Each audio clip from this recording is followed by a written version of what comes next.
والصلاة والسلام على أشرف المرسلين وعلى آله وصحبه أجمعين. الحمد لله. ரபியுல் அவ்வல் நபிகள் நாயகம் ஸல்லல்லாஹு அலைஹி வஸல்லம் அவர்களுடைய மீலாது ஷரீஃபினுடைய தொடர் சொற்பொழிவு, அந்த நிகழ்ச்சி நாம் பார்த்து பயனடைந்தோம். இப்பொழுது ரபியுல் ஆஹிர், ஹவுசுல் ஆலம், குத்துபுல் அக்தாப், ஷேக் முஹியுத்தீன் அப்துல் காதிர் ஜீலானி கத்தஸல்லாஹு சிர்ரஹுல் அசீஸ் அவர்களுடைய மாதம். எனவே இந்த மாதத்தில் அவர்களின் நினைவாக முத்து முஹியுத்தீன் 3 நாள் சிறப்பு சொற்பொழிவு ஏற்பாடு செய்யப்பட்டிருக்கிறது. அதனுடைய முதல் நாள் நிகழ்ச்சி இப்பொழுது துவங்க இருக்கிறது. இந்த முதல் நாள் நிகழ்ச்சியை சகோதரர் தம்பி நதீம் ரசூல் அவர்கள் திருமறை அல் குர்ஆன் ஷரீஃப் ஓதி துவக்கி வைக்கின்றார்.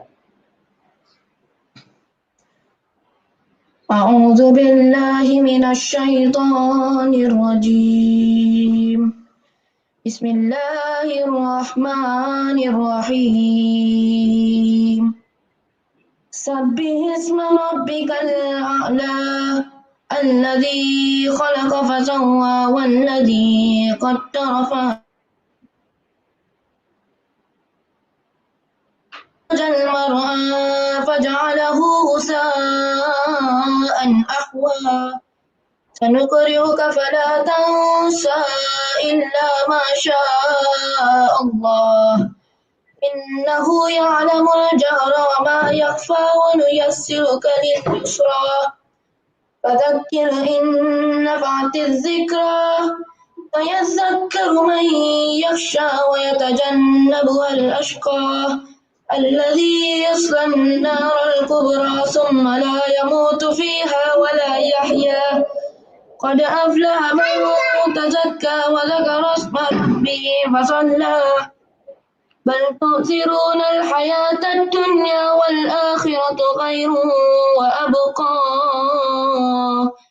إن هذا لفي الصحف الأولى صحف إبراهيم وموسى. بارك الله العظيم.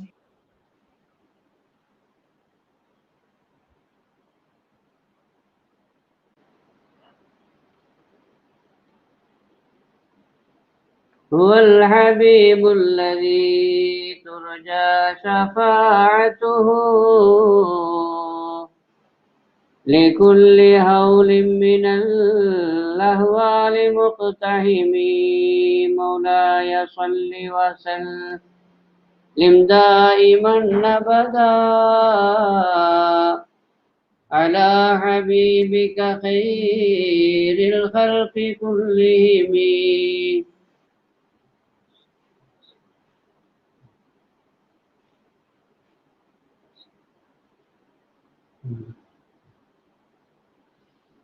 अस्सलामु अलैकुम वरहमतुल्लाहि वबरकातुहु.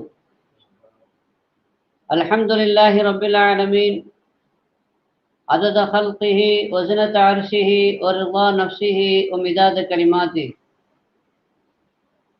सुब्हानक ला इल्म लना इल्ला मा अल्लमतना इन्नका अंतल अलीमुल हकीम. अल्हम्दुलिल्लाह नहमदुहु व नस्तईनुहु व नस्तगफिरुहु व नु'मिनु बिही व नतवक्कलु अलैहि.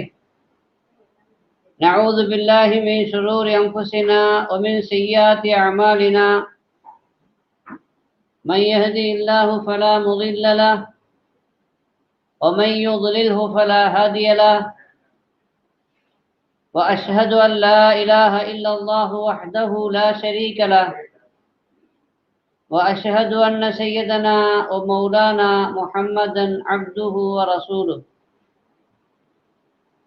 أرسله إلى الناس كافة بشيرا ونذيرا وداعيا إلى الله بإذنه وسراجا منيرا. اللهم صل على سيدنا محمد وعلى آل سيدنا محمد وبارك وسلم عليه. أما بعد، فقد قال الله تعالى في كلامه القديم والفرقان المجيد بعد أعوذ بالله من الشيطان الرجيم. بسم الله الرحمن الرحيم. ألا إن أولياء الله لا خوف عليهم ولا هم يحزنون الذين آمنوا وكانوا يتقون. صدق الله العلي العظيم. அளவற்ற அருளாளன், நிகரற்ற அன்புடையோன், எல்லாம் வல்ல அல்லாஹுவின் திருநாமத்தால் துவக்கம். அல்லாஹுவை பயந்து நடந்து கொள்ளும்படி, வாழ்வின் எல்லா நிலைகளிலும் தக்வா இறையச்சத்தை கடைபிடிக்கும்படி முதலாய் எனக்கும் உங்களுக்கும் வசியத் உபதேசம் செய்து கொள்கிறேன். ரபியுல் ஆஹிர் மாதத்தில் வலிகள் கோமான் ஹஜ்ரத் கௌசுல் ஆலம் குத்துபுல் அக்தாப் ஷேக் முஹியுத்தீன் அப்துல் காதிர் ஜீலானி கத்தஸல்லாஹு சிர்ரஹுல் அசீஸ் அவர்களின் நினைவு சொற்பொழிவு அல்லாஹ்வுடைய கிருபையால் இன்று ஆரம்பமாகின்றன. முத்து முஹியுத்தீன் 3 நாள் சிறப்பு சொற்பொழிவின் தொடக்கமாக இன்றைய தலைப்பு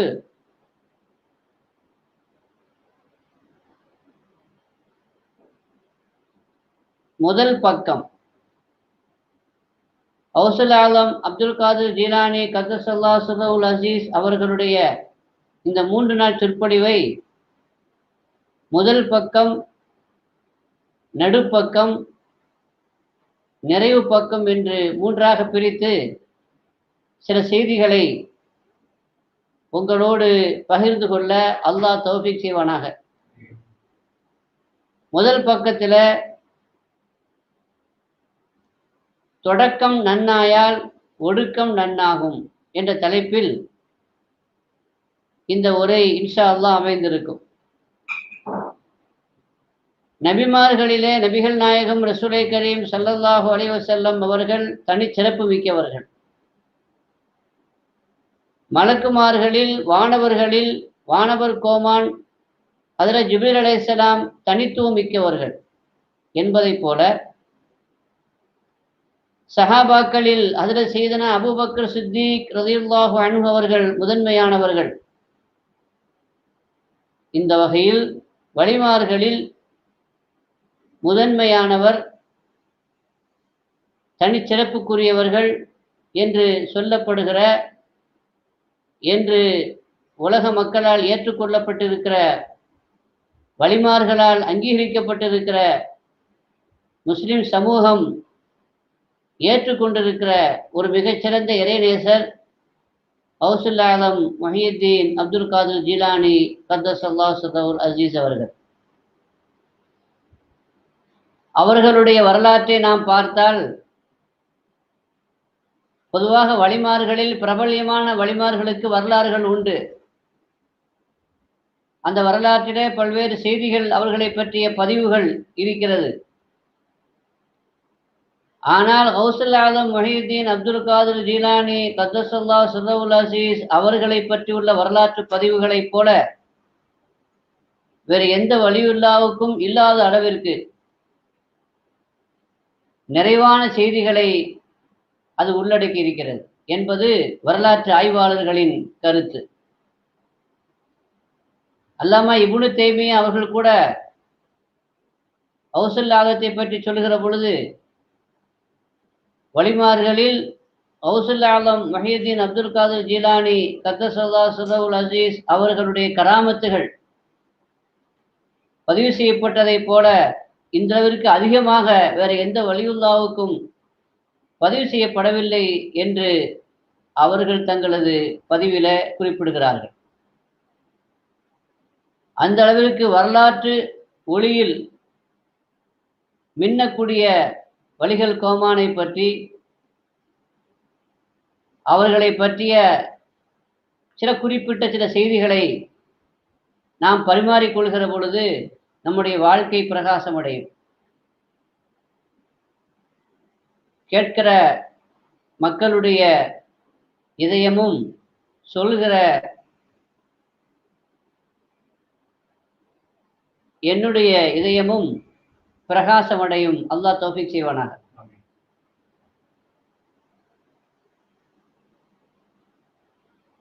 கௌசுல் ஆலம் முஹிதீன் அப்துல் காதர் ஜீலானி அவர்களுடைய தொடக்கம்,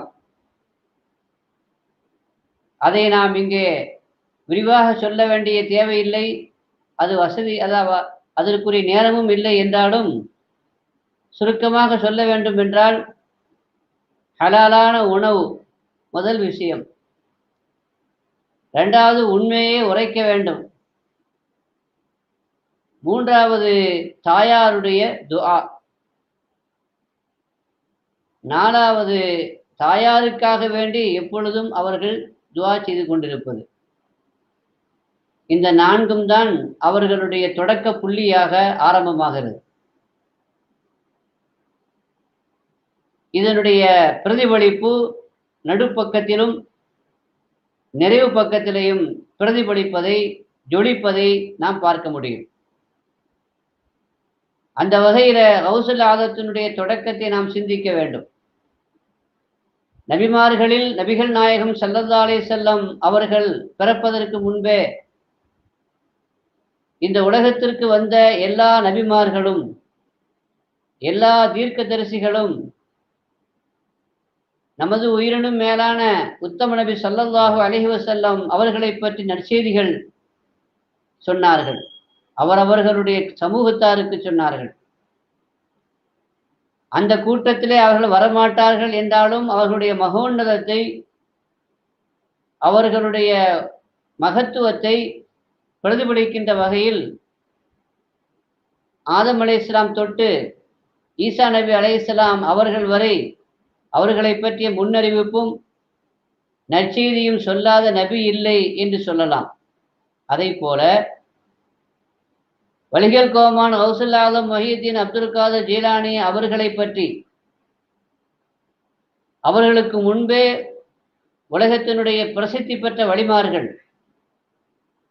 பிரபல்யமான இறைநேசர்கள் அவர்களின் வருகையை குறித்து நற்செய்தி சொன்ன வரலாற்று பதிவுகள் நிறையவே இருக்கிறது.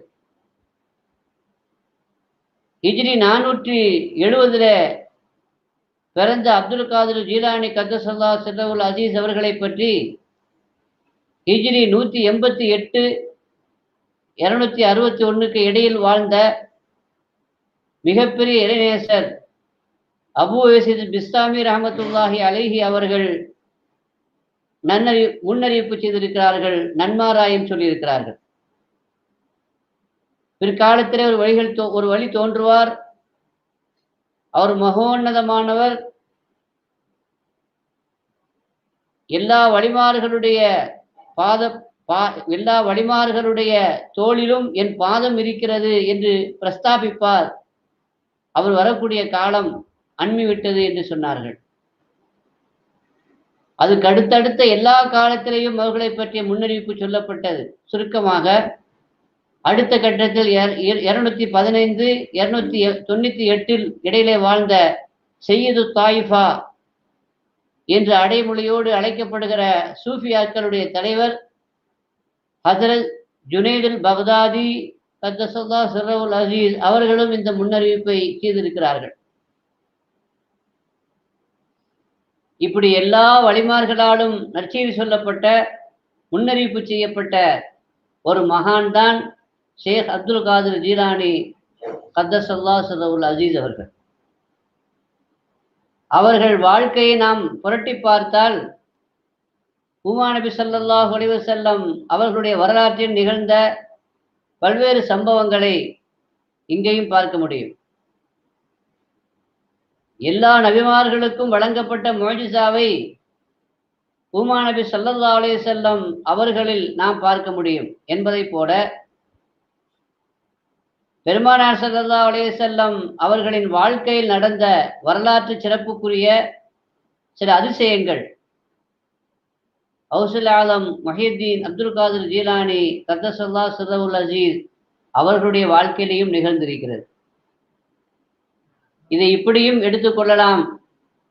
கௌசுல் ஆலம் முஹியுத்தீன் அப்துல் காதிர் ஜீலானி அவர்களுடைய வரலாற்றில் இப்படி நடந்திருக்கிறதா, இது உண்மையா, இது சாத்தியமா என்று யாரும் கேட்டால் சாத்தியம்தான். ஏனென்றால் இதே மாதிரியான ஒரு நிகழ்ச்சி, இதே மாதிரியான ஒரு சம்பவம், இது மாதிரியான ஒரு அதிசயம் ஹஜ்ரத் பெருமானார் ரசூலை கரீம் ஸல்லல்லாஹு அலைஹி வஸல்லம் அவர்களின் வரலாற்றில் நிகழ்ந்திருக்கிறது என்று கௌசுல் ஆதத்தினுடைய செய்திகளுக்கு, கௌசுல் ஆதத்தினுடைய அதிசயமான மேன்மையான அந்த பதிவுகளுக்கு ஆதாரமாக ஊமா நபி ஸல்லல்லாஹு அலைஹி வஸல்லம் அவர்கள் வந்து போகிறார்கள்.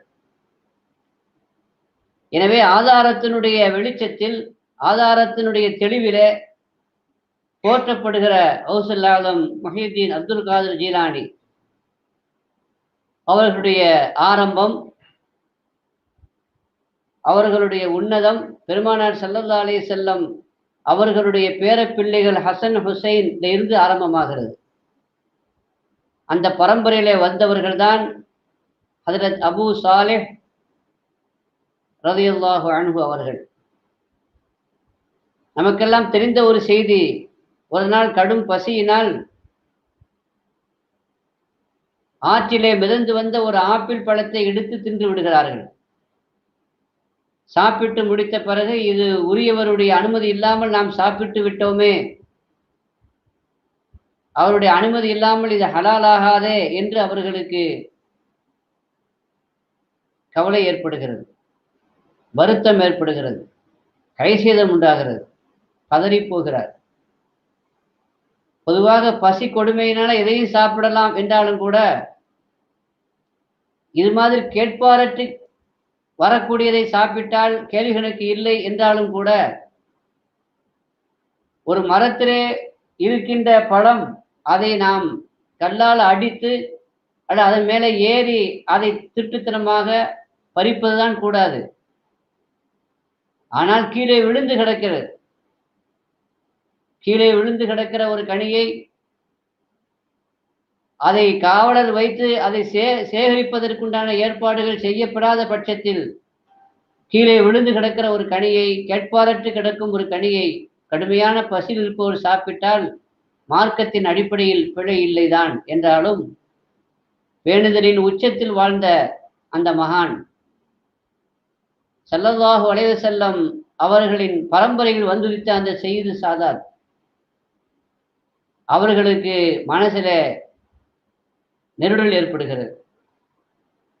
நாம் இந்த பழத்திற்கு உரியவரிடத்துல சென்று ஹலாலாக்க வேண்டும் என்று முடிவு செய்து, ஆற்றிலே மிதந்து வந்த இந்த கனி ஏதோ ஆற்றங்கரையிலே ஆற்றோரமாக வளர்ந்திருக்கிற ஒரு மரத்திலிருந்து தான் விழுந்திருக்க வேண்டும். எனவே இந்த ஆற்றங்கரை ஓரமாக நாம் எதிர் திசையிலே சென்றால் இந்த மரம், அந்த மரத்திற்கு உரியவர், அந்த தோப்பை கண்டுபிடித்து விடலாம் என்று சொல்லி கரையோரமாக நடந்து வருகிறார்கள்.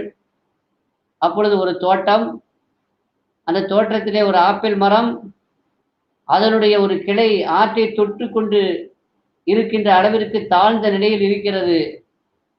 அதிலே ஆப்பிள் பழங்கள் இருக்கிறது. இங்கிருந்துதான் கீழே விழுந்திருக்கிறது என்று முடிவு செய்த மகான் அபூ சாலிஹ் ரஹ்மத்துல்லாஹி அலைஹி அவர்கள் அங்கிருந்து தோப்புக்குள்ளே செல்கிறார்கள். அங்கே உள்ள சையீத் அப்துல்லா சௌமஇ மகான் அவர்கள் இருக்கிறார்கள். அவர்களும் ஒரு செய்யுது, பெருமானாருடைய பரம்பரையில் வந்தவங்க. அவர்கிட்ட போய் என்னை மன்னிக்கணும், நான் இந்த மாதிரி உங்கள் மரத்திலிருந்து விழுந்து ஆற்றிலே மிதந்து வந்த ஆப்பிளை தின்னு விட்டேன், பசியின் கோர பசியின் காரணமாக, அதை நீங்க ஹலாலாக்கி தரணும் என்று கேட்டிருந்தார். வந்தவரை உற்று நோக்கிய அப்துல்லா சௌமஇ ரஹ்மத்துல்லாஹி அலைஹி அவர்கள் பார்த்தாங்க, இந்த ஆளு சாதாரண ஆளா தெரியல, பொதுவாக திருட்டுத்தனமாக சாப்பிடுகிற திருடர்கள் நிறைந்த இந்த உலகத்துல கேட்பாரற்று மிதந்து வந்த ஒரு ஆப்பிளை சாப்பிட்டதை கூட அதை ஹலாலாக்க வேண்டும் என்ற ஆவலோடு, அந்த இறை அச்சத்தோடு, ஹராமை சாப்பிட்டு விடக்கூடாது என்ற அந்த பேணுதலோடு இவர் வந்திருக்கிறார் என்று சொன்னால், அதற்காக இவ்வளவு சிரமம் எடுத்து நம்மை சந்திக்க வந்திருக்கிறார் என்றால் இவர் சாதாரணமான மனிதர் இல்லை என்று முடிவு செய்கிறார். இவரை விடக்கூடாது அப்படின்னு மனசுல முடிவு செய்கிறார். முடிவு செய்ய சொல்றாரு, மன்னிக்கலாம் முடியாது அப்படின்னு கெத்தா பேசுறாரு. அப்படி ஒரு ஆக்ஷன். நீங்க எப்படியாவது மன்னிக்கணும், நீங்க மன்னிக்கிறதுக்கு நான் என்ன செய்யணும் சொல்லுங்க, நான் செய்யறேன்னு சொல்லி அவர் கெஞ்சுகிறார். அப்படின்னா 12 வருஷம் என்னிடத்துல நீங்கள் பணி செய்ய வேண்டும், பணிவிடை செய்ய வேண்டும் என்று சொல்கிறார். சரி என்று ஒத்துக்கொள்கிறார். ஒரு ஆப்பிள் பழம், அதை ஹலாலாக்க வேண்டும் என்பதற்காக வேண்டி 12 ஆண்டுகள் ஊழியம் செய்ய வேண்டும் என்ற கடுமையான நிபந்தனையும் கூட ஏற்றுக்கொண்டு அதை மனமோந்து செய்கிறார் என்று சொன்னால், ஹராம் உள்ளே சென்று விடக்கூடாது என்பதில், ஹலாலை மட்டும்தான் புசிக்க வேண்டும் என்பதில் அவர் எவ்வளவு இறையச்சத்தோடு பேணுதலோடு இருந்திருக்கிறார் என்பதை நம்மால் புரிந்து கொள்ள முடிகிறது. 12 வருஷம் முடிஞ்சிருச்சு. அவருக்கு விடையை கொடுக்கணும். அப்போ எனக்கு விடை தாருங்க, மன்னிப்பு கொடுங்க, ஹலால் ஆக்குன்னு சொன்ன பொழுது இன்னொரு கண்டிஷன் இருக்குன்னு சொன்னார். அது என்ன கண்டிஷன் என்று கேட்கிற பொழுது, எனக்கு ஒரு மகள் இருக்கிறார்கள், அவங்களுக்கு கண் தெரியாது, காது கேட்காது, வாய் பேசாத ஊமை, காலும் முடமானது, அப்படி ஒரு பெண். அந்த பெண்ணை நீங்க கல்யாணம் பண்ணணும் அப்படின்னாரு. ஒரு வாலிபர், அவர் தன்னுடைய வாழ்க்கையினுடைய துணைவியாக வரக்கூடியவர் எப்படியெல்லாம் அழகாக இருக்க வேண்டும், எப்படியெல்லாம் நிறைவாக இருக்க வேண்டும், எப்படியெல்லாம் முழுமை பெற்றவராக இருக்க வேண்டும் என்று கற்பனை இருக்கும். ஒவ்வொரு ஆளுக்கும் ஒரு கற்பனை இருக்கும். அது நியாயமானது தான், பிழையானது அல்ல. ஹலாலான ஒரு ஆசையும் தான், வேட்கையும் தான். அப்படிப்பட்ட நிலையில கண் தெரியாத, காதும் கேட்காத, வாய் பேசாத, முழுக்க முழுக்க முடமாக இருக்கக்கூடிய ஒரு பெண்ணை கல்யாணம் செய்யணும் என்று சொல்லும் பொழுது எந்த வாலிபருடைய மனம்தான் ஏற்றுக்கொள்ளும்? ஆனாலும் கூட சுபஹானல்லாஹ், அந்த அபூ சாலிஹ் என்ற பெரியார் ரஹ்மத்துல்லாஹி அலைஹி அவர்கள் தான் சாப்பிட்ட அந்த ஆப்பிள் ஹலாலாக வேண்டும் என்பதற்காக அதையும் ஏற்றுக்கொள்கிறார். கல்யாணம் ரொம்ப சிம்பிளாக நடைபெறுகிறது. முதல் இரவிலே அவர் சந்திப்பதற்கு ரூமுக்கு செல்கிறார்கள். அங்கே பார்த்தால் அழகு மங்கை, பேரழகு சுந்தரி, கண்கள் ஒளிமயமான கண்களை கொண்ட ஒரு மகத்தான பேரழகு மங்கை இருப்பதை பார்த்து, கண் தெரியாதுன்னு சொன்னாங்க, ஆனா இங்க ரொம்ப அழகான ஒரு பெண்மணி இருக்கிறாங்க, பேசுறாங்க, அவங்களுக்கு காலும் இருக்குது, நடந்தான் வந்தாங்க ரூமுக்கு, அப்படின்னா நம்ம தவறுதலாக வந்துட்டோமோ, நாம் வழி தவறி வேற ரூமுக்குள்ள நுழைஞ்சிட்டோமோ, அல்லது அவங்க தான் வேற இடத்துக்கு வந்துட்டாங்களா என்று மனசுல ரொம்ப சஞ்சலமாய் சந்தேகப்பட்டு அன்று இரவு ஒரு மூலையில தனியாக படுத்து, மறுநாள் காலையில மாமனார் செய்யுது அப்துல்லா சௌமஇ ரஹமத்துல்லாஹி அலைஹி அவங்கள்ட்ட போய், நீ இப்படி சொன்னீங்க அவங்க மகள் இப்படி இருப்பாங்கன்ட்டு, ஆனா இப்படி இருக்கிறாங்க, அவங்க மகளா வேற யாருமா? நான் ஒழுங்கான ரூமுக்கு தான் போனேன்னா, அல்லது ஒழுங்கான மனைவி தான் எனக்கு என்னோட ரூமுக்கு அனுப்பி வச்சாங்களா என்றெல்லாம் கேட்கிற பொழுது அவர் சிரித்துக் கொண்டு சொன்னார், ஆம், என் மகள் தான் பாத்திமா. கண் தெரியாதுன்னு சொன்னேன், அவங்க இதுவரைக்கும் ஒரு ஹராமை பார்த்ததில்லை, பார்க்கக்கூடாத எந்த காட்சியையும் கண்டதில்லை. வாய் பேசாத ஊமை என்று சொன்னேன், பேசக்கூடாத அனுமதிக்கப்படாத எந்த பேச்சையும் அவர்கள் பேசியதில்லை, அதிலே ஊமை. காது கேட்காது என்று சொன்னேன், கேட்கக்கூடாத எந்த பேச்சையும் அவர்கள் கேட்டதில்லை. கால் முடமானது என்று சொன்னேன், அவர்கள் வீட்டை விட்டும் வெளியே போனதே இல்லை. அடக்கமாக ஒழுக்கமாக அவர்கள் இந்த வீட்டிலேயே அடங்கி ஒழுக்கத்தோடு வாழ்ந்தவர்கள் என்று விளக்கம் சொன்னார்கள். அந்த பாத்திமா அபூ சாலிஹ் ரஹ்மத்துல்லாஹி அலைஹிமா அவர்களுடைய அருமை மகனாகத்தான் கௌசுல் ஆலம் முஹியுத்தீன் அப்துல் காதிர் ஜீலானி கத்தஸல்லாஹு சிர்ரஹுல் அசீஸ் பிறக்கிறார்கள். அதுவும் எப்போ உடனே பிறக்கல. கௌசுல் ஆலம் அவர்களுடைய தந்தை கிழவராக ஆகிவிட்டார், வயதானவராக ஆகிவிட்டார். அவங்களுடைய தாயார் 60 வயசு ஆகிட்டாங்க, 60 வயசையும் தாண்டிட்டாங்க. ஆனால் குழந்தை பிறலையேங்கிற ஒரு ஏக்கம் 2 பேருக்கு இருக்குது, மாமனாருக்கு இருக்குது. ஆனாலும் கூட அல்லாஹ்விட தொடர்ந்து பிரார்த்தனை செய்கிறார். இதுதான் நம்பிக்கைங்கிறது. ஒரு குறிப்பிட்ட வயசு ஆயிடுச்சு, இனிமேற்கு குழந்தை பெற போகுது அப்படின்னு நினைக்கவே கூடாது. அப்படி நினைச்சோம்னா குழந்தை இருக்காது, கிடைக்காது. கிடைக்காதனால தான் அந்த மாதிரி அவநம்பிக்கை வருதுன்னு அர்த்தம். எத்தனை வயசானாலும் சரி, 60 வயசு என்ன, 90 வயசானாலும் 100 வயசானாலும் அல்லாஹ் நமக்கு குழந்தையை தருவான்ற நம்பிக்கையோடு ஒரு ஆணோ ஒரு பெண்ணோ இருந்தால் நிச்சயமாக தம்பதிக்கு குழந்தை கிடைக்கும். அதற்கு கௌசுல் ஆலமுடைய வரலாறு ஒரு எடுத்துக்காட்டு. அவங்க தாயார் 60 வயசு தாண்டிட்டாங்க, குழந்தை பிறக்கல அது வரைக்கும். அதுக்கு பிறகுதான் கௌசுல் ஆலம் பிறக்கிறாங்க. இதுல இன்னொரு விஷயத்தை நான் பார்க்கணும். ஒரு மனிதனுடைய இளமை காலத்துல வேகம் இருக்கும், வீரியம் நிறைந்ததாக இருக்கும், பக்குவம் கொஞ்சம் குறைவாகத்தான் இருக்கும். எனவேதான் முதல்ல பிறக்கிற குழந்தைக்கும் கடைசியில பிற்காலத்தில் பிறந்த குழந்தைக்கும் குணநலத்துல வித்தியாசங்கள் இருப்பதை பார்க்கிறோம். முதல்ல பிறக்கிற குழந்தை கொஞ்சம் வேகமாக இருப்பார், பிற்காலத்தில் பிறக்கிற குழந்தை கொஞ்சம் அமைதியானவராக பண்பட்டவராக திகழ்வார். காரணம், அவர் பிறக்கிற சமயத்தில் தந்தை எப்படி இருந்தாரோ அதனுடைய பிரதிபலிப்பு இருக்கும். ஆசைக்காக வேண்டி வாழ்கிற ஒரு பீரியடு உண்டு, இச்சையை தனித்துக் கொள்கிற ஒரு காலம் உண்டு. மகான்மார்களை பொறுத்த வரைக்கும் அது இல்லை என்றாலும் கூட, நம்மளை போன்ற சாதாரணமான ஒரு நிலை இல்லை என்றாலும் கூட, ஆனாலும் கூட அந்த வாலிபத்தினுடைய முறுக்கில, அந்த வாலிபத்தினுடைய அந்த வயதினுடைய அந்த வீரியத்துல கொஞ்சம் ஷஹ்வத்து தான், இச்சையில கொஞ்சம் அதிகமாக இருப்பது இயல்பானது.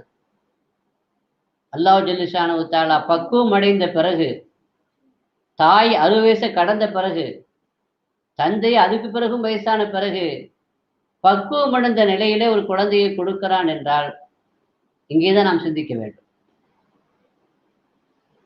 மகான்மான வரலாற்றை இன்னொன்றை நாம் பார்க்கிறோம்.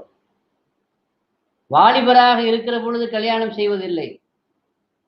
அவர்கள் வாலிப காலத்திலே இறை தியானத்திலே கழித்து நஃப்ஸை அடக்கி மனசை செம்மைப்படுத்தி தன்னை பக்குவப்படுத்திய பிறகு, இச்சை அதை அகற்றிய பிறகு, ஆசையை அது துறந்த பிறகு கல்யாணம் செய்திருக்கிறார்கள். அதற்கு பிறகு பிறந்த குழந்தைகள் வெறும் இச்சையை தீர்த்துக் கொள்வதற்காக வேண்டி உருவான குழந்தையாக கருதப்படாது.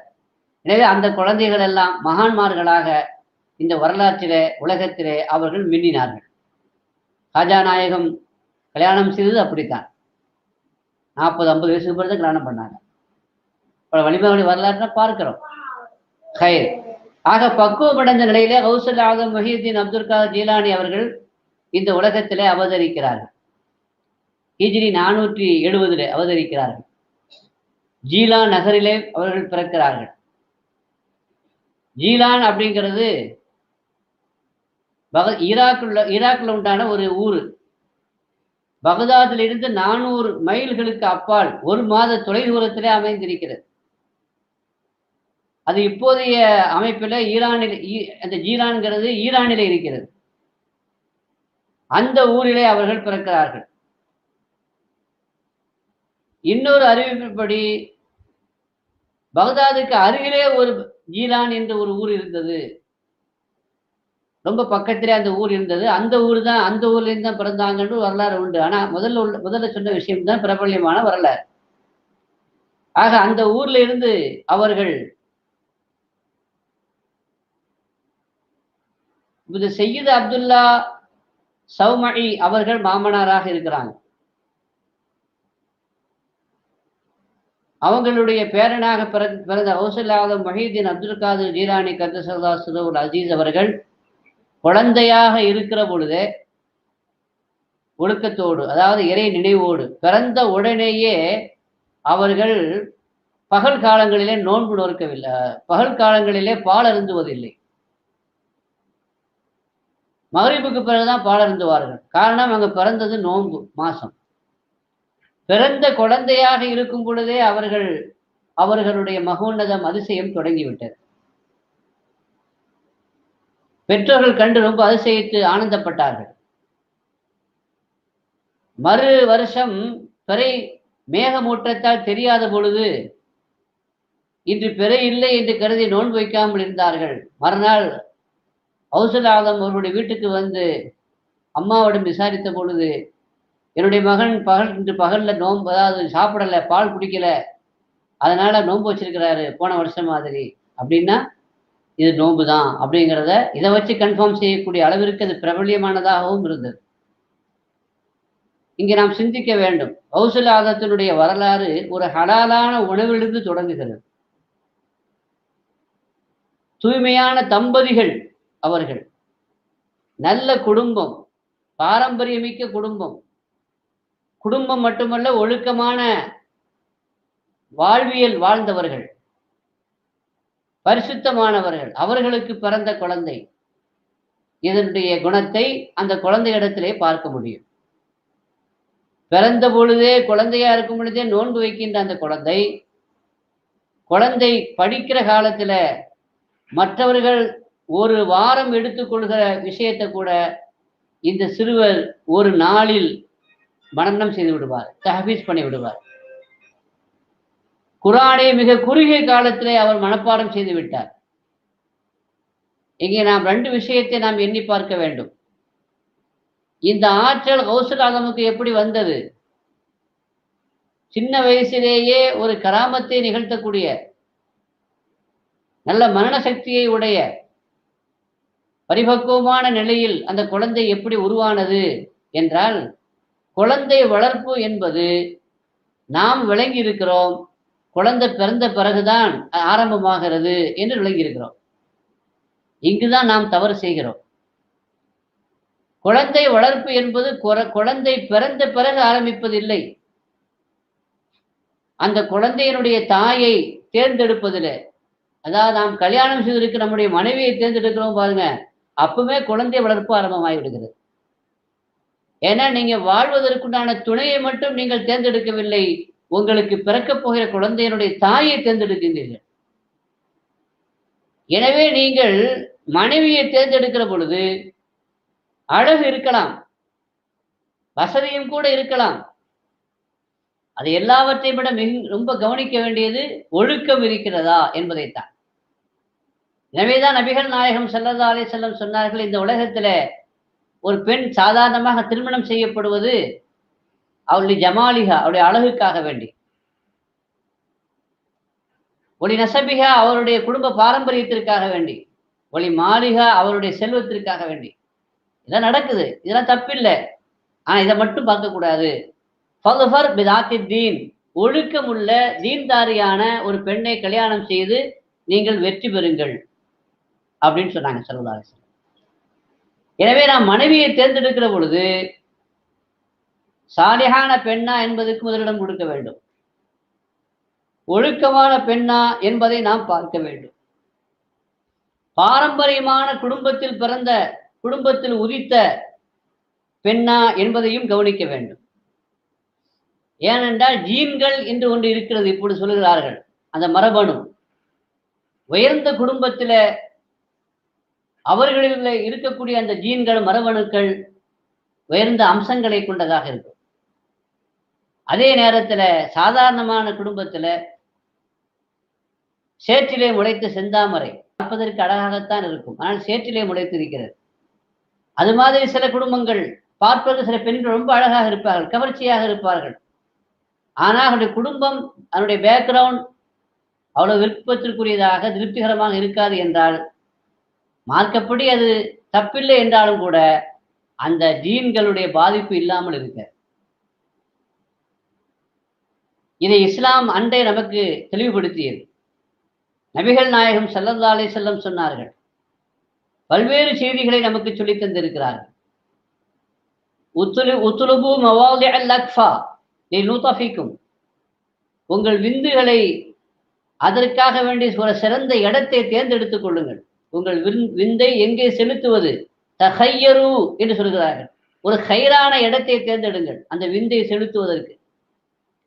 ஏன்னா ஃபைன்னர் ரஜுல ருப்பமா அஷ்பஹ அஹ்வாலா, பெரும்பாலும் ஒரு பெண் பெற்றெடுக்கிற குழந்தையில அந்த பெண்ணுடைய சகோதர சகோதரிகளுடைய பாதிப்பு, அதனுடைய ஒப்பு இருக்கும். குழந்தையினுடைய நலன்களை பார்க்கும் பொழுது தாயுடைய வழியில வந்த சகோதர சகோதரிகள், மாமா அல்லது சின்னம்மா பெரியம்மா, அவர்களுடைய பாதிப்பு அதே போலத்தான் குழந்தை இருக்கும். அதாவது அந்த ஜீனுடைய பாதிப்பு அதிகமாக இருக்கும். எனவேதான் நபிகள் நாயகம் ஸல்லல்லாஹு அலைஹி வஸல்லம் தஸவ்வஜு பில் ஹிஜ்ரி ஸாலிஹ், நல்ல குடும்பத்தில் நீங்கள் கல்யாணம் செய்யுங்கள். ஃபைனல் இர்க தஸ்ஸாஸ் என்று சொல்கிறார்கள். ஜீன்கள் இருக்கிறது அது பதியக்கூடியது என்று சொல்கிறார். மரபணு என்று நான் இப்படி சொல்கிறோமே, அந்த மரபணு என்பது வாழையடி வாழையாக தொடர்பாக தொடர்ந்து வரக்கூடியது. நல்ல குடும்பமாக இருந்தால், நல்ல குடும்பத்தில் உழைத்த நல்ல குடும்பத்தில் உருவான பெண்மணியாக அவள் இருந்தால் நல்ல குணங்கள் இருக்கும், நல்ல பண்புகள் இருக்கும். அது அப்படியே ஜீன்களாக மரபணுக்களாக தொடர்ந்து வரும். எனவேதான் நாம் பார்க்கிறோம், அந்நாக்கிஹு முக்தரிசுன், திருமணம் செய்யக்கூடிய மாப்பிள்ளை அவன் திருமணம் செய்கிறான் என்றால் மரம் நடுகிறான் என்று அர்த்தம். மரம் நடுகிற பொழுது அவன் எங்கே மரத்தை நடுகிறான் என்பதை முதலில் பார்க்க வேண்டும். அது விளை நிலமா, அந்த மண் அதுல எது போட்டா விளையும் என்பதையெல்லாம் பார்த்து அவன் அந்த மரத்தை நட வேண்டும் என்று சொல்லுவார்கள். நபிகள் நாயகம் ஸல்லல்லாஹு அலைஹி வஸல்லம் இந்த கருத்தை பல்வேறு வகையிலே நமக்கு வலியுறுத்தி இருக்கிறார்கள். எனவே கல்யாணம் செய்வது, ஒரு பெண்ணை தேர்ந்தெடுப்பது அங்கிருந்தே ஆரம்பமாகி விடுகிறது குழந்தை வளர்ப்பு என்பதை நாம் முதலிலே புரிந்து கொள்ள வேண்டும். ஹஜ்ரத் உமர் இப்னு கத்தாப் ரலியல்லாஹு அன்ஹு அவர்கள் ஆட்சி செய்த அந்த காலத்துல ஒரு தந்தை வந்தார்.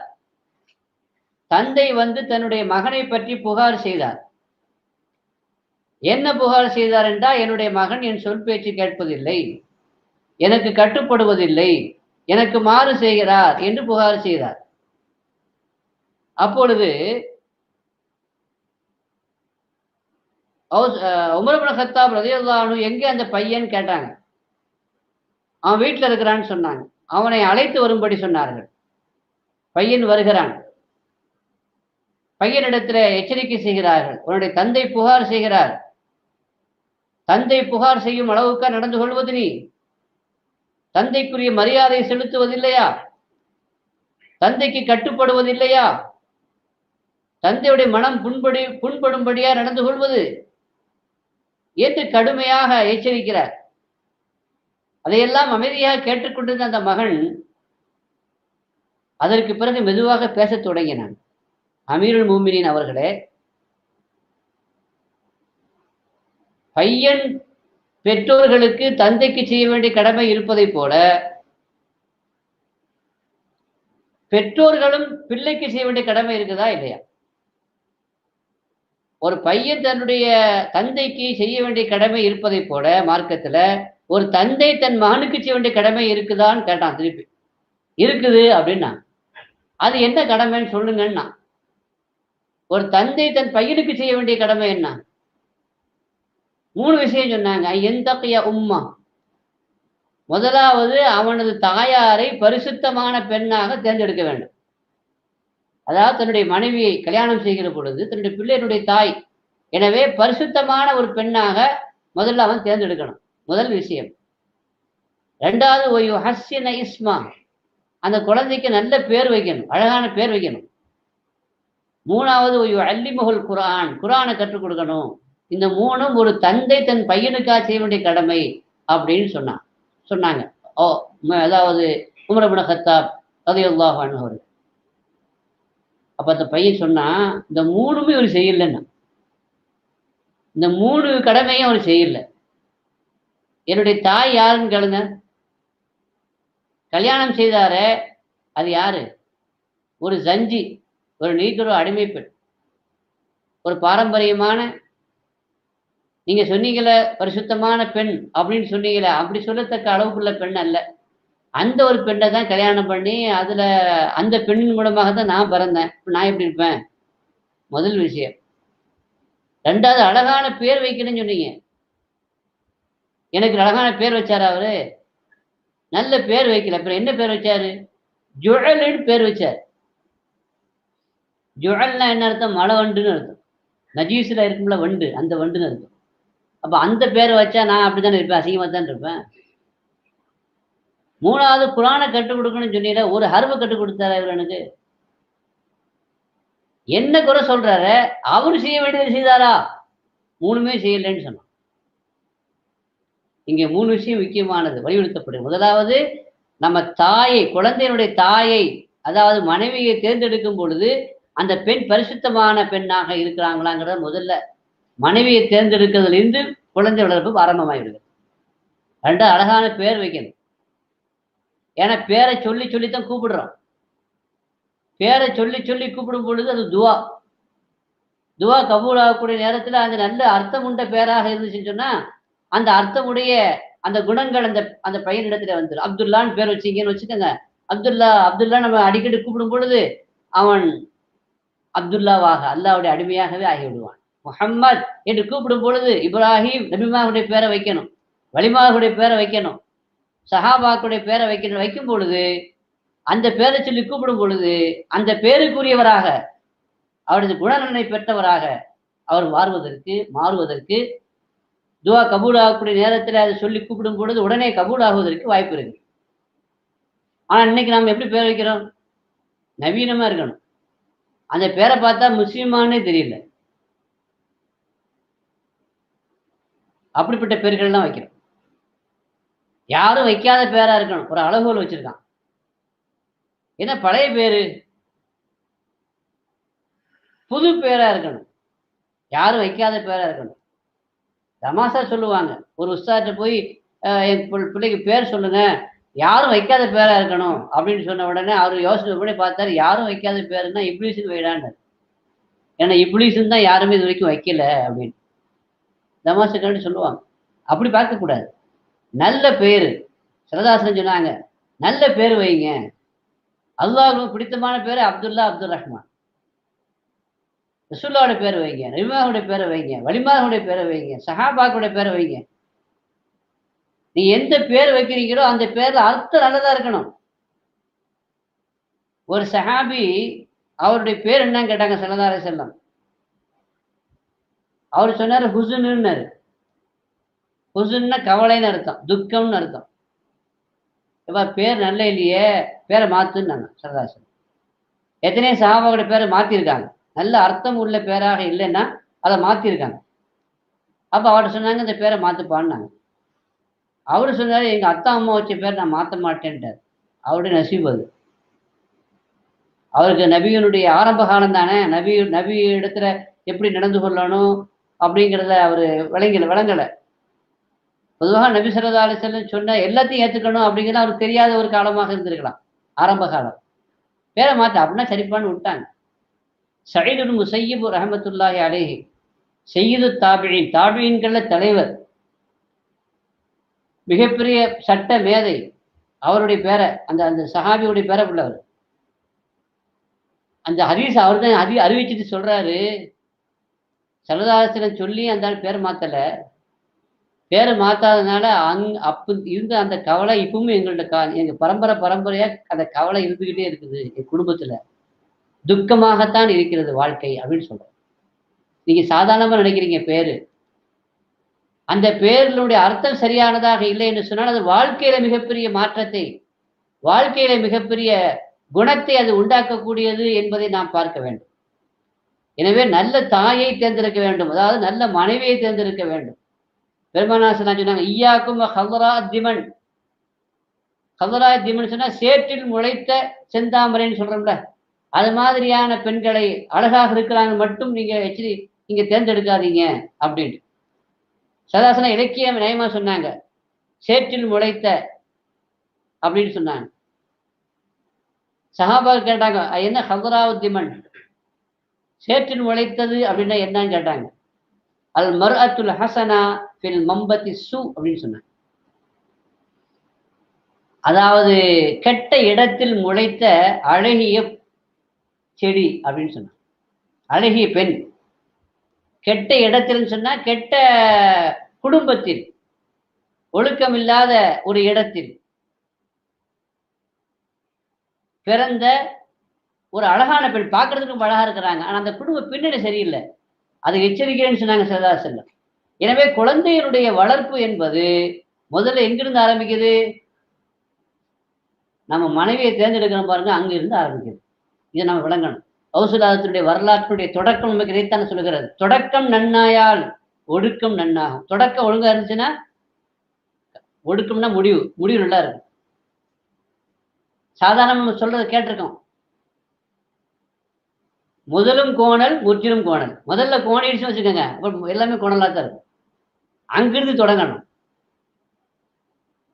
எனவே கௌசு காலத்தினுடைய வரலாற்றினுடைய தொடக்கம் நமக்கு சொல்லக்கூடிய செய்தி, நீ உன்னுடைய மனைவியை தேர்ந்தெடுக்கிற பொழுது அழகான பெண்ணாக இருக்கிறாங்க மட்டும் பார்க்காத, மாறாக நல்ல குடும்பத்தில் உள்ள பெண்ணா என்பதை பாரு, ஒழுக்கமுள்ள பெண்ணா என்பதை பாரு என்பதை நபிகள் நாயகம் ஸல்லல்லாஹு அலைஹி வஸல்லம் அவர்களுடைய அந்த ஹதீஸின் அடிப்படையில இந்த வரலாற்று செய்திகள் நமக்கு அறிவுறுத்துகிறது. ரெண்டாவது, கல்யாணம் செய்யறோம். கல்யாணம் செய்யும் பொழுது ஒரு பெண்ணை நாம நம்முடைய இச்சையை தனித்துக் கொள்வதற்கு தான் கல்யாணம் செய்யறோம் என்றாலும் கூட, அந்த பெண்ணை தொழுவதற்கும் அதை தொடங்குவதற்கும் அனுபவிப்பதற்கும் சில வழிமுறைகள் இருக்கிறது, சில ஒழுக்க நெறிகள் இருக்கிறது. அதையும் பின்பற்ற வேண்டும். முதலா சந்திக்கிறீங்க ஒரு பெண்ணை, அதாவது மனைவிய முதலா சந்திக்கிறீங்க, முதல் இரவு. அந்த காலத்திலெல்லாம், எங்க காலத்திலெல்லாம் முதல் இரவு அப்படிங்கிறது ரொம்ப எதிர்பார்ப்பான ஒரு இரவா இருந்துச்சு. ஏன்னா பார்த்துருக்க மாட்டான், அப்பதான் பார்க்க போறான், முதல் சந்திப்பு, ஒரு சந்தோஷமான இன்ப அதிர்ச்சியான ஒரு இரவாக அது இருந்துச்சு. இந்த காலத்துல கல்யாணத்துக்கு முன்னாடியே ஒரே காபி ஷாப் இல்லையா, கூடயே கூட்டிட்டு அலையிறான். செல்போனை கொடுத்து முதல்ல பேசி பல பேசப்பட்ட சம்பந்தங்கள் முறிஞ்சு போறதுக்கு காரணமே என்னன்னா, செல்போனை முதல்ல கொடுக்கறது தான். அதுல அவங்க இவங்களை பத்தி ஒளிவு முறையில நம்ம பேசணும். நீங்க நடந்ததுதான் சொல்லுங்க, நான் நடந்ததுதான் சொல்றேன்னு சொல்ல, கடைசி ரெண்டு பேரும் சொல்ல, ரெண்டு பேருமே கந்தல். தொடக்கத்திலேயே ரெண்டு பேருடைய அந்த கந்தல் வெளிவந்த உடனே அந்த மனசுல வெறுப்பு வந்துடுது, பிரிஞ்சு, அதாவது உறவுகள் முறிந்து விடுகிறது, பேச்சுவார்த்தை முறிந்து விடுகிறது. இப்படி பல சந்தர்ப்பங்கள் நடக்குது. ஆனா இஸ்லாம் நமக்கு கல்யாணத்துக்கு பிறகு பேசுறதுக்கு அனுமதி, கல்யாணத்துக்கு முன்னாடி பேசுறதுக்கு கூட அனுமதி இல்லை. பெண்ணை தேர்ந்தெடுக்கிறதுக்கு முன்னாடி ஒரு முறை பார்ப்பதற்கு அனுமதி இருக்குது, பார்க்க அனுமதி இருக்கு. ஒரு சாதாரணமா ஒரு பெண்ணை பார்ப்பது அனுமதிக்கப்படாத ஒன்று. ஆனா அந்த பெண்ணை கல்யாணம் செய்ய போறோம், அப்ப அந்த பெண் ஓகேவா அப்படிங்கிறத முடிவு செய்யறதுக்கு முன்னாடி பார்த்துக்கணும். அது ரசூலா பார்க்க வலியுறுத்துறாங்க, பார்த்து முடிவு பண்ணுங்கன்னு. இந்த காலத்துல போட்டோ பார்த்து முடிவு செய்யறதெல்லாம் நம்ம கூடாது. அந்த காலத்துல போட்டோ பார்த்து முடிவு பண்ணாங்க. இப்ப போட்டோ நேரில் தான் பாக்குறாங்க, அது ஒன்னும் அலையிறாங்க, வேறு விஷயம். ஏன்னா போட்டோல எல்லா பொண்ணும் அழகா தான் இருக்குது, எல்லா பெண்ணும் கருப்பா இருக்குது, பொண்ணும்னா வெள்ளையா தான் இருக்கு. நான் கருப்பு குறை சொல்லல. ஆக போட்டோங்கிறது உள்ளதை உள்ளபடி காட்டலைன்னு சொல்ல வர. மேக்கப் பண்ணிட்டோம்னா எல்லாமே சைஸா மாறிடுறாங்க. அப்ப அதை உள்ளதை உரைக்கக்கூடிய தன்மை அதுல இல்லைன்னு சொல்ல வர்றேன். அதனால நேர பாருங்க சொல்றாங்க. அது பார்க்கறதுக்கு அனுமதி இருக்கு. எப்போ தேர்ந்தெடுக்கிறதுக்கு முன்னாடி ஒரு முறை பார்ப்பதற்கு அனுமதி. ஆனா கல்யாணத்துக்கு முன்னாடி அதுக்கு பிறகு பார்க்கவோ அல்லது பேசவோ நமக்கு அனுமதி இல்லை. ஆனா செல்போனை வாங்கி கொடுத்து அதில் பேசுங்க அப்படின்னு சொல்றோம். நல்ல பழக்கம் அல்ல, நல்ல கலாச்சாரமும் அல்ல. இதை நாம சொன்னாலும் யாரும் ஏற்றுக்கவும் மாட்டீங்க. நீங்க எந்த காலத்தில் இருக்கிறீங்க உஸ்தாது கேட்பீங்க. சொல்ல வேண்டியது எங்களுடைய கடமை இல்லையா, சொல்லிவிட்டோம். ஆக சொல்ல வந்த விஷயம் என்னன்னா, முதல்ல நம்ம சந்திக்கிறோம், அவளான சந்திப்பு எதிர்பார்ப்போடு. அப்படி சந்திக்கும் பொழுது என்ன செய்யணும் சொல்லி தர்றாங்க. முதல்ல உன்னுடைய மனைவியினுடைய முன் நெற்றியை பிடித்து ஒரு துவா செய்யலாம். துவாவிலிருந்து தொடங்கணும், பிரார்த்தனையிலிருந்து தொடங்கணும். அல்லாஹும்ம இன்னி அஸ்அலுக மின் கைரிஹா வ கைரி மா ஜபல்தஹா அலைஹி வ அஊது பிக மின் ஷர்ரிஹா வ ஷர்ரி மா ஜபல்தஹா அலைஹி. என்ன அருமையான துவா, கிடைப்பதற்கரிய துவா. இந்த மாதிரி துவா நமக்குலாம் வராது, அது நபியுடைய உதிப்புல தான் அது கிடைக்கும். யா அல்லாஹ், இந்த பெண்ணுடைய ஹைரை கேட்கிறேன். எந்த ஹைரின் மீது இந்த பெண்ணை நீ படைத்துள்ளாயோ அமைத்துள்ளாயோ அந்த ஹைரையும் கேட்கிறேன். ஷர்ரிஹா, இந்த பெண்ணுடைய ஷர்ரை விட்டும் தீங்கை விட்டும் பாதுகாப்பு தருகிறேன். வஷர்ரிமா ஜபல்தஹா அலை, எந்த பெண்ணினுடைய எந்த அந்த பெண்ணை எந்த ஷர்ரின் மீது படைத்திருக்கிறாயோ அது அவனுடைய இயல்பு, அதை விட்டும் நான் பாதுகாப்பு தேடுகிறேன் அப்படி சொல்லு. முதல்ல தொடக்கமே எப்படி இருக்கணும், அந்த முன்னெற்றியை பிடிச்சி துவா செய்யுது. இது வந்து பெண்ணுக்கு மட்டும் இல்லைங்க. புதுசா ஒரு வாகனம் வாங்குறீங்க, ஒரு சைக்கிள் வாங்குறீங்க, அல்ல ஒரு 2 வீலர் வாங்குறீங்கன்னா அந்த இதை பிடிச்சிட்டு இந்த துவா வரும். காடி வாங்குறீங்கன்னு சொன்னா அதுக்கு என்ன சரிங்க பிடிச்சி துவா செய்யணும். இப்படி துவா செய்யணும். முதல் விஷயம் துவாவில் தொடங்கணும். அதுக்கு பிறகு பேச்சுக்கள். எடுத்த உடனேயே நம்ம வந்து காரியத்தில் இறங்கக்கூடாது. அன்பை பரிமாறிக்கொள்ளக்கூடிய விஷயங்கள் பேசி பரிமாற்றம் செய்த பிறகு அதுக்கு பிறகு நம்ம அதாவது நம்முடைய காரியத்தில் நம்ம இறங்குறதுக்கு முன்னாடியும் அவசரப்படக்கூடாது. அங்கேயும் ஒரு துவா இருக்குது. புகாரி ஷரீஃபில் ஹதீஸ் வருது. ரசூலுல்லாஹி ஸல்லல்லாஹு அலைஹி வஸல்லம் சொன்னாங்க, லவன்னா அஹதுக்கும் இதா அத்தா அஹ்லஹு, உங்களில் ஒருவர் தன் மனைவி இடத்திலே வருகிற பொழுது அவர் சொல்ல வேண்டும், பிஸ்மில்லா, அல்லாஹ்வுடைய திருநாமத்தை கொண்டு தொடங்குகிறேன். அதை தொடங்கும் பொழுது தாம்பத்திய உறவை தொடங்குவதற்கு முன்பாக இந்த துவா ஓதணும். எங்க உஸ்தாது நூஹ் ஹஜ்ரத் நம்பரல்லாஹு மரக்கதஹு அடிக்கடி சொல்லுவாங்க. சேட்டை பண்ணக்கூடிய குழந்தைகளை சொல்லுவாங்க, தொந்தரவு பண்ணக்கூடிய பிள்ளைகள் சொல்லுவாங்க, பிஸ்மி சொல்லி பழத்தா தானே அப்படிம்பாங்க. பிஸ்மி சொல்லாத குழந்தைகள்லாம் இந்த மாதிரி துஷ்ட பிள்ளைகளாக இருக்கும் அப்படின்னு சொல்லுவாங்க. சாதாரணமா நகைச்சுவை பேசுவாங்க. அப்போ முதல்ல பிஸ்மில்லாவை கொண்டு தொடங்கணும். பிஸ்மில்லா சாப்பிட்றது மட்டும் தொடங்குறது இல்லை. நம்ம சாப்பிடும் போது பிஸ்மில்லா சொல்றோம்.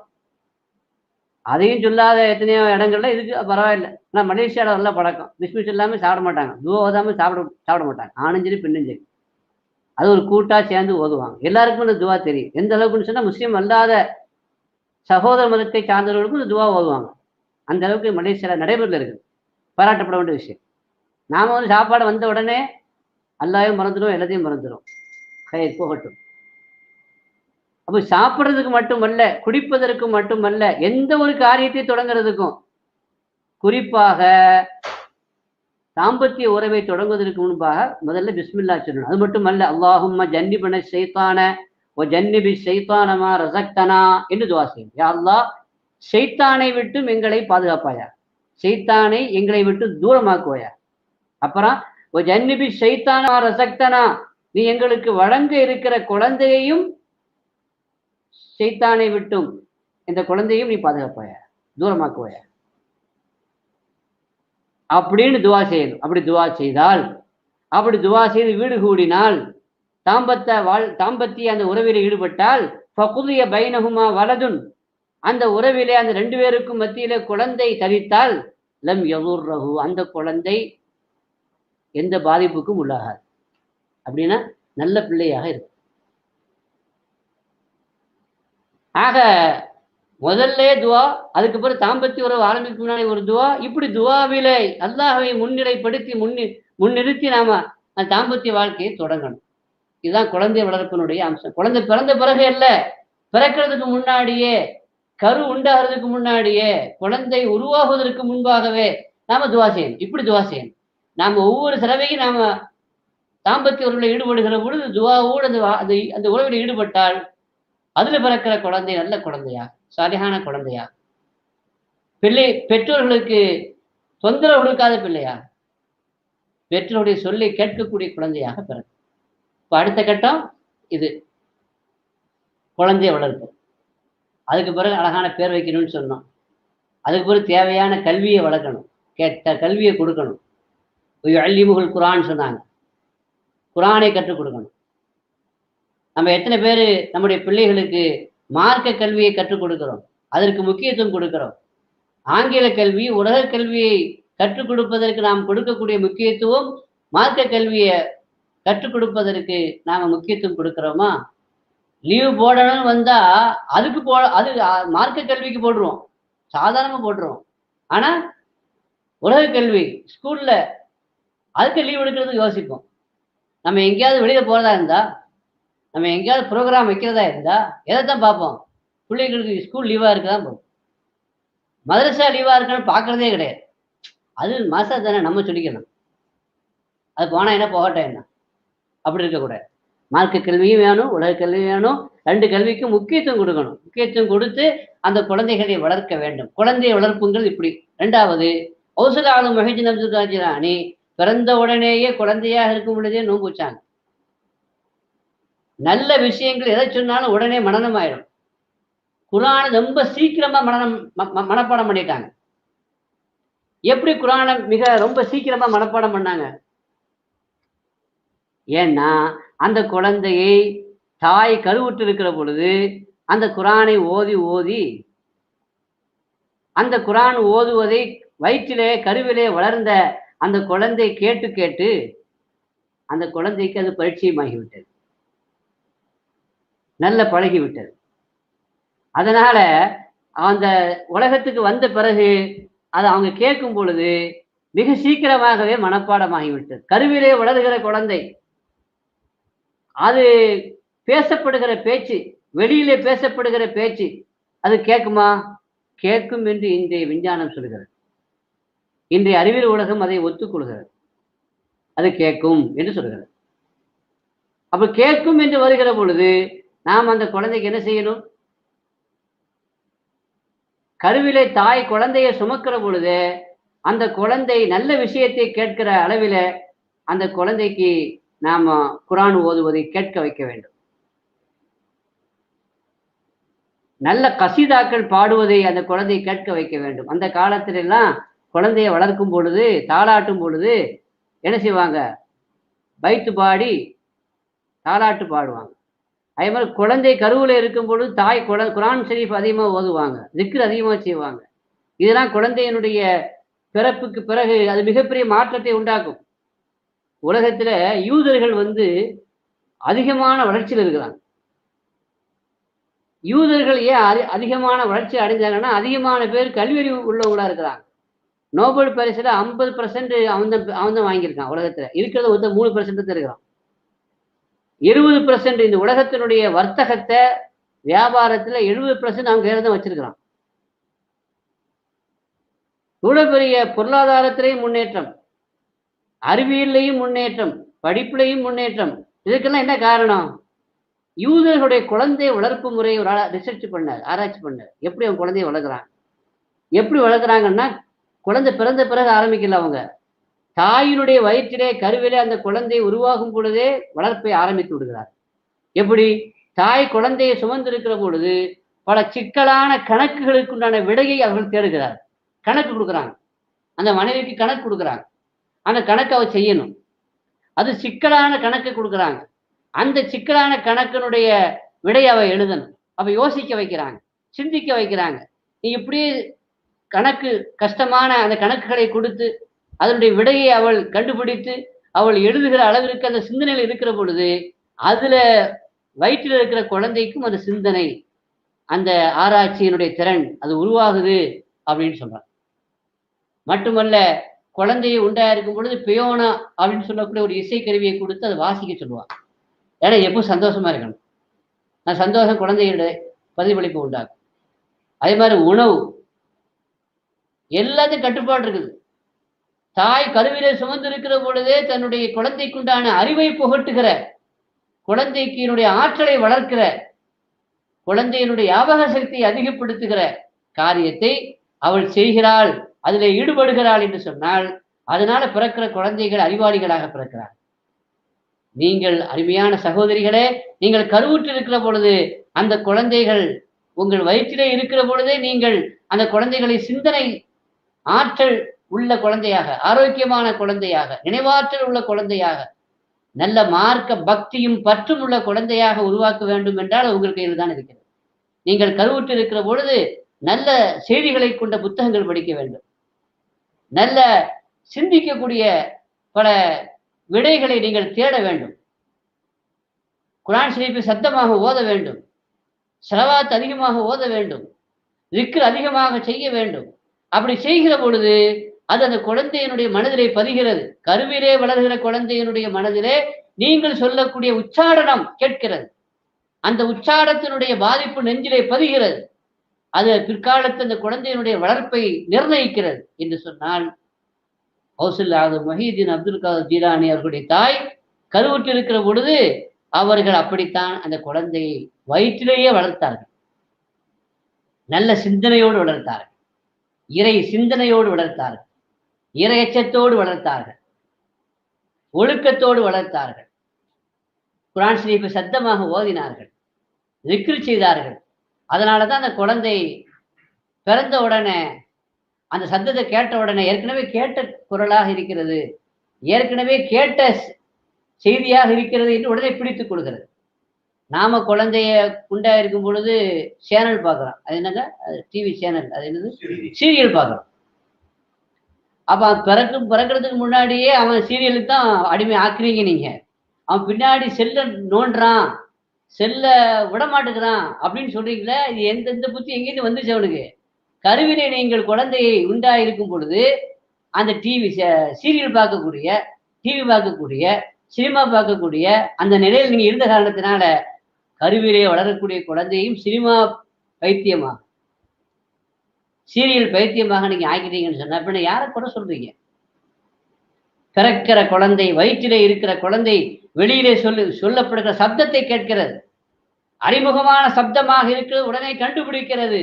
எனவே நீங்கள் குர்ஆன் ஷரீஃபை சத்தமாக ஓதுங்கள், திக்ரை சத்தமாக செய்யுங்கள், நல்ல சிந்தனையோடு நீங்கள் இருங்கள், நல்ல புத்தகங்களை படியுங்கள், நல்ல சிந்தனையை வளர்க்கக்கூடிய செய்திகளை படியுங்கள். அப்பொழுது குழந்தையும் அதற்கேற்ப வளரும். அந்த வளர்க்கிற அந்த முறை உங்கள் கையில தான் இருக்கு. நான் நிறைவுக்கு வருகிறேன். 2ஆம் உலக யுத்தம் நடைபெற்ற பொழுது அதுக்கு முன்னாடி ஒரு இராணுவ தம்பதி, ஒரு இளம் மாப்பிள்ளை இராணுவத்தில் லீவு போட்டுட்டு லண்டனுக்கு வரார், சொந்த ஊருக்கு வரார். தன்னுடைய இளம் மனைவியை காண வருகிறார். ரொம்ப சந்தோஷமா இருக்கிறாங்க. அந்த நேரத்தில் 2ஆம் உலகப் போர் தொடங்கிறது. தொடங்கின உடனே உன்னோட லீவு கேன்சல் செய்யப்படுகிறது, உடனே புறப்பட்டு வா என்று அங்கிருந்து தந்தி வருது. இவர் உடனே புறப்பட்டு போகிறார். ஆனா அப்பொழுது மனைவி கருவுற்று இருக்கிறார். இளம் மனைவி. ஏதோ ஊருக்கு போயிட்டு வரங்கிற மாதிரி இல்லை, ராணுவம், அது யுத்தம் நடக்குது, யுத்த காலத்துக்கு போறார். யுத்த காலத்துக்கு போறவர் திரும்பி வர்றது உறுதி இல்லை, நிச்சயம் இல்லை. அப்ப அந்த இளம் மனைவிக்கு மனசு எப்படி பதறும், துடிக்கும். போகணுமாங்க, இந்த நேரத்தில் நீங்க என்ன விட்டு போகணுமா, சின்ன வயசுல நீங்க போகணுமான்னு எவ்வளவு சொல்றாங்க, கெஞ்சுறாங்க. அப்போ ஒரு ராணுவ வீரர் அல்லவா, நாட்டுக்காக நாம் தியாகம் செய்ய வேண்டும் அல்லவா. நாட்டுக்கு நெருக்கடி ஏற்பட்டிருக்கிறது. நாட்டுக்கு நெருக்கடி ஏற்படுகிற பொழுது நம்முடைய சுயநலத்தை விட்டுவிட்டு நாட்டுக்காக வேண்டி நாம தியாகங்கள் செய்ய வேண்டிய ஒரு கட்டம், ஒரு சமயம். எனவே நான் போய்த்தான் ஆக வேண்டும் என்று கண்ணீரோடு விடைபெறுகிறார். அப்படி கண்ணீரோடு விடைபெற்று அவர் செல்கிற பொழுது அந்த யுத்தத்திலே அவர் கொல்லப்படுகிறார். அப்படி கொல்லப்படுகிற பொழுது அந்த செய்திக்கு வருகிறது மனைவிக்கு, கருவுற்றிருக்கிறாங்க, குழந்தைனும் பிறக்கல. ஆனா அந்த தாய் கதறுகிறாள், பதறுகிறாள். என்னுடைய கணவன் ஒரு வீரன், எவனோ ஒரு கோழை என் கணவனுக்கு பின்னால் வந்து தாக்கியிருக்க வேண்டும், முன்னாடி வந்து அவன் தாக்கியிருக்க முடியாது, அதற்கு சான்ஸே இல்லை என்று சொல்லுகிறாள், புலம்புகிறாள். அந்த நேரத்தில் கணவனுடைய வீரத்தை பற்றி பெருமையை பாராட்டி கொண்டிருக்கிறார். என் கணவன் ஒரு வீரன், எவனோ ஒரு கோழை பின்னாடி வந்து தாக்கியிருக்கிறான், முன்னாடி வந்து தாக்கக்கூடிய அளவிற்கு அவன் வீரனாக இருக்க வாய்ப்பில்லை, ஏன்னா என் கணவர் ஒரு வீரர், சொல்லிக்கொண்டே புலம்பிக் கொண்டே இருக்கிறார். இதுதான் புலம்பல். கருவிலே குழந்தையை சுமந்த அந்த தாயினுடைய புலம்பல் இது அதிகமாகிவிட்டது. அந்த கணவனுடைய இயக்கத்தில், நினைவில். குழந்தை பிறக்குது. குழந்தை பிறந்த பொழுது முதுகுல ஒரு வெட்டுப்பட்ட வடு இருந்துச்சான். அந்த குழந்தையினுடைய முதுகுல வெட்டுப்பட்ட வடு இருந்துச்சான். என்ற குழந்தை இப்பதான் பிறக்குது, அந்த முதுகுல எப்படி வெட்டுப்பட்ட வடு எப்படி வந்துச்சுன்னு பார்க்கும் பொழுது கேட்டாங்க, நீங்க கருவுற்று இருக்கிற பொழுது என்ன அதிகமா சொன்னீங்கன்னு கேட்ட பொழுது அவர் சொன்னான், அப்ப என் கணவர் ஒரு வீரர், முன்னாடி வந்து எவனும் அவரை தாக்கியிருக்க வாய்ப்பில்லை, எவனும் ஒரு கோழை பின்னாடி வந்து அவரை தாக்கியிருக்கிறான், பின்னாடி வந்து தாக்கியிருக்கிறான் சொல்ல சொல்ல அந்த சொல்லு உள்ளத்தினுடைய உணர்வை மட்டும் மாத்தல, உடலையே மாத்தி விட்டது. அப்ப தாய் கருவுற்று இருக்கும் போது சொல்லக்கூடிய சொல் உள்ளத்தை மட்டும் அது தொடாது, தைக்காது, உடலையும் கூட பாதிக்கும் என்று சொன்னாள். கருவுற்று இருக்கிற தாய்மார்களே, குழந்தையை வளர்க்க இப்பொழுதே ஆயத்தமாகி விடுங்கள். உங்களை நீங்கள் தேவைப்படுத்திக் கொள்ளுங்கள். நல்ல சொல்லை சொல்லுங்கள். சண்டை பிடிக்காதீர்கள், ஏசாதீர்கள், திட்டாதீர்கள், சந்தோஷமாக இருங்கள், மகிழ்ச்சியாக இருங்கள், நல்ல வார்த்தைகளை பரிமாறிக்கொள்ளுங்கள், இறை நினைவுகளை பசுமையாக்கிக் கொள்ளுங்கள், அதிகமாக குர்ஆன் ஷரீஃபை ஓதுங்கள், ஸலவாத்து ஓதுங்கள், வலிமார்களுடைய வரலாற்றை படியுங்கள், கேளுங்கள். பிறக்கிற குழந்தை வலியுள்ளவாக பிறக்கும். நீங்க கருவுற்று இருக்கிற பொழுது நபிமார்களுடைய வரலாற்றை படியுங்கள். நபிகள் நாயகம் ரசூலை கரீம் ஸல்லல்லாஹு அலைஹி வஸல்லம் அவர்களுடைய சரிதத்தை நீங்கள் பாருங்கள், படியுங்கள், கேளுங்கள். சஹாபாக்களுடைய சரிதத்தை நீங்கள் கேளுங்கள், படியுங்கள். அதே மாதிரி வலிமாவுடைய வரலாற்றை படியுங்கள், கேளுங்கள். அப்படி கேட்டால் அந்த குழந்தை, பிறக்கிற குழந்தை அந்த குணாதிசயங்களோடு, அந்த இயல்பான தன்மைகளோடு நல்ல குழந்தையாக, இறைநேச குழந்தையாக பிறக்கும். அது உங்கள் கையில் இருக்கிறது. கௌசுல் ஆலம் முஹிதீன் அப்துல் காதர் ஜிலானி அவர்கள் வலிகள் கோமானாக திகழ்ந்தார்கள் என்று சொன்னால் அதற்கு அவங்களுடைய சாலிஹான அவங்க தாய் காரணம். ஆரம்பத்திலேயே அவங்க ஹலாலான உணவைத்தான் உண்டாங்க. பெற்றோர் தந்தை அபு சாலிஹ் ஹலாலான உணவுக்காக வேண்டி எடுத்துக்கொண்ட சிரமம், எடுத்துக்கொண்ட சிரத்தை, அதற்காக எடுத்துக்கொண்ட கஷ்டம் நமக்கெல்லாம் இப்பொழுது ஏற்கனவே கேட்ட விஷயமா இருந்தாலும் இப்பொழுது நாம் நினைவுபடுத்திக் கொண்டோம். அப்ப முதல் விஷயம், நீங்கள் ஹலாலான உணவை உண்ண வேண்டும். இரண்டாவது, நல்ல சிந்தனைகளை ஊட்ட வேண்டும். பொதுவாக சொல்லுவாங்க, ஊரான் பிள்ளையை ஊட்டி வளர்த்தால் தன் பிள்ளை தானே வளரும் என்று சொல்லுவாங்க. தமிழ்ல சொல்லுவாங்க, ஊரான் பிள்ளைய ஊட்டி வளர்த்தால் தன் பிள்ளை தானே வளரும். அது என்ன, ஊரான் பிள்ளையை ஊட்டி வளர்த்தா தன் பிள்ளை எப்படி வளரும்? ஊரான் பிள்ளை தானே வளரும். அப்படின்னா இந்த இடத்துல ஊரான் பிள்ளை என்பதற்கு உத்தேசம் மனைவி.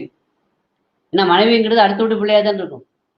அடுத்த வீட்டுலேருந்து கல்யாணம் பண்ணி கொண்டு இருப்போம். அப்போ ஊரான் வீட்டு பிள்ளை, அந்த ஊரான் வீட்டு பிள்ளையை ஊட்டி வளர்த்தால், எல்லா வகையிலையும் ஊட்டி வளர்த்தால் தன் பிள்ளை அவள் வயிற்றில் தானா வளரும் சொல்லுவோம்.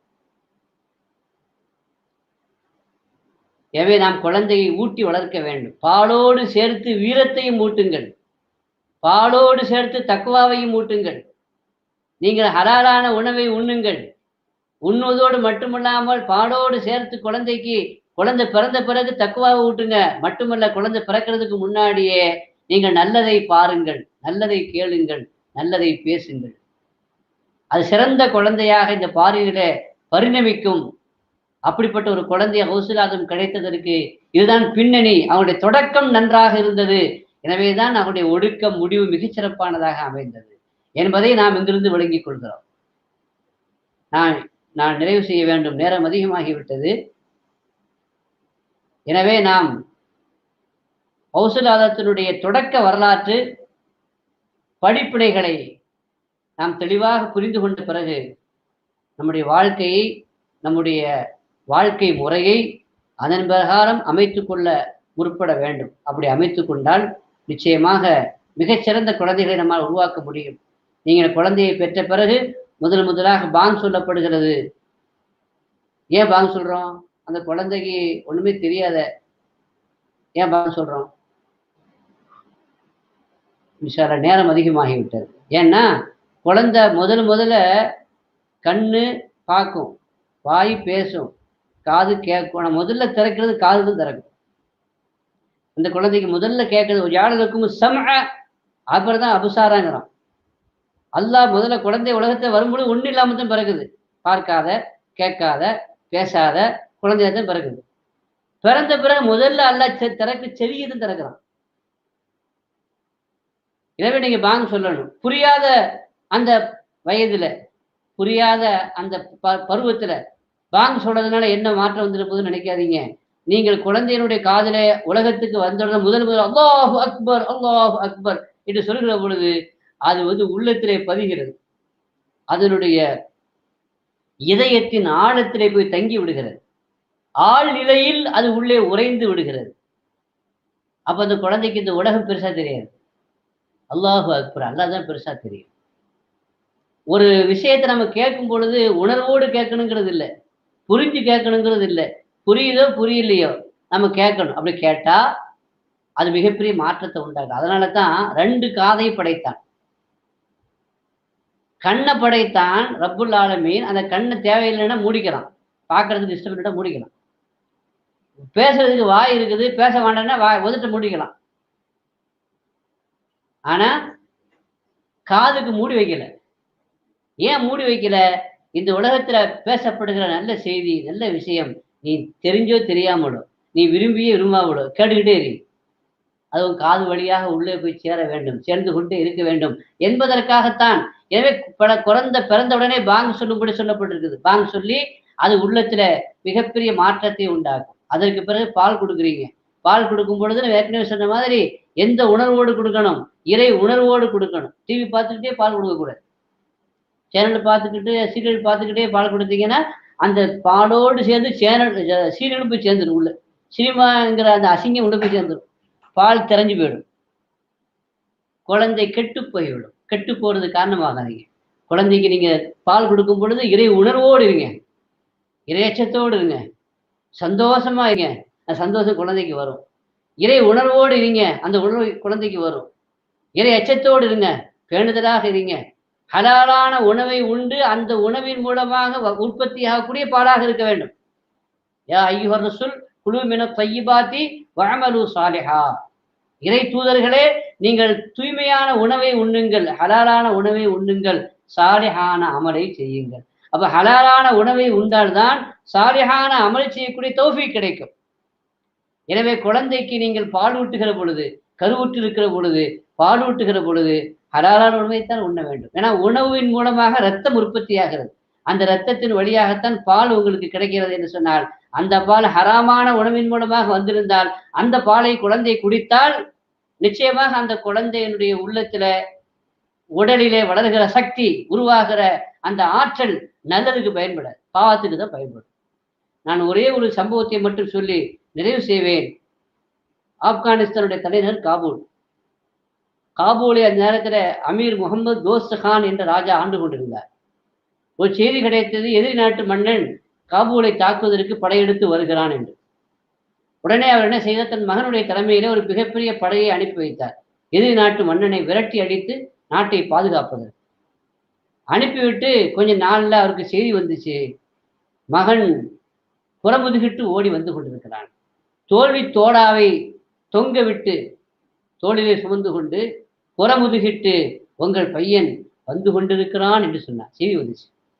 ஒற்றர்கள் மூலமாக செய்தி கிடைச்சது, சிஐடி மூலமாக.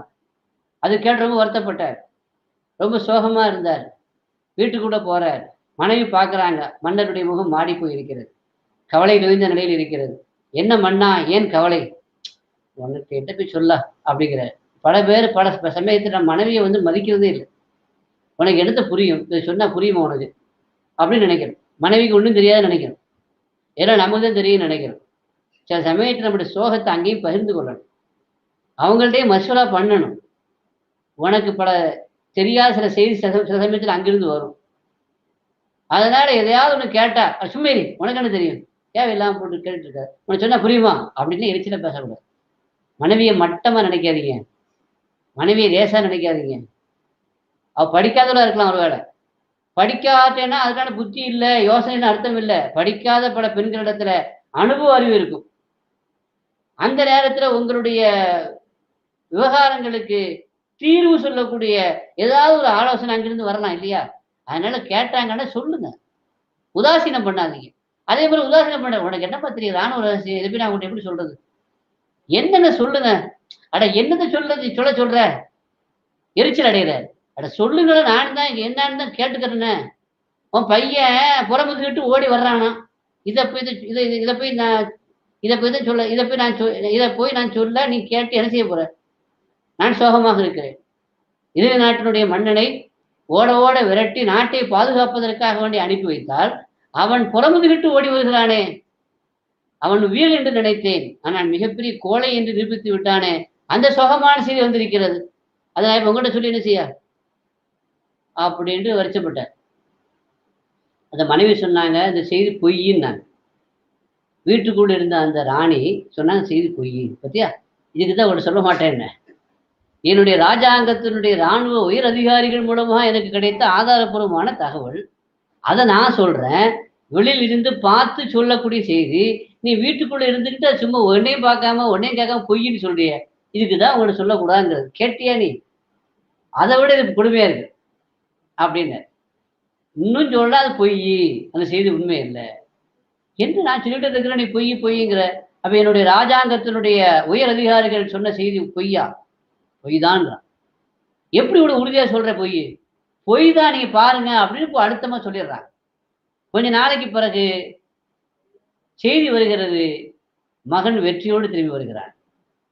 எதிரி நாட்டினுடைய மன்னனை ஓட ஓட விரட்டி, அவனை விரட்டி விட்டு இவன் வெற்றி வாகை சூடி வெற்றி வீரனாக அதாவது வெற்றி வாகை சூடி வந்து கொண்டிருக்கிறான், வீரனாக வீரநடை போட்டு வந்து கொண்டிருக்கிறான் செய்தி வருகிறது.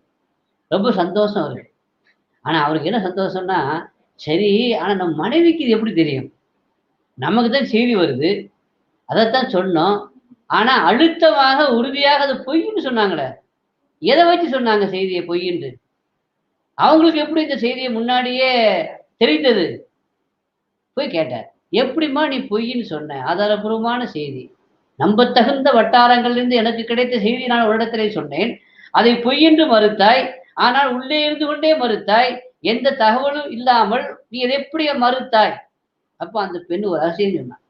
என்னன்னா, என்னுடைய பையன் ஒரு காலத்திலையும் புறமுதுகிட்டு ஓடுகிற அந்த பாவத்தை செய்ய மாட்டான் அப்படின்னு எனக்கு நம்பிக்கை.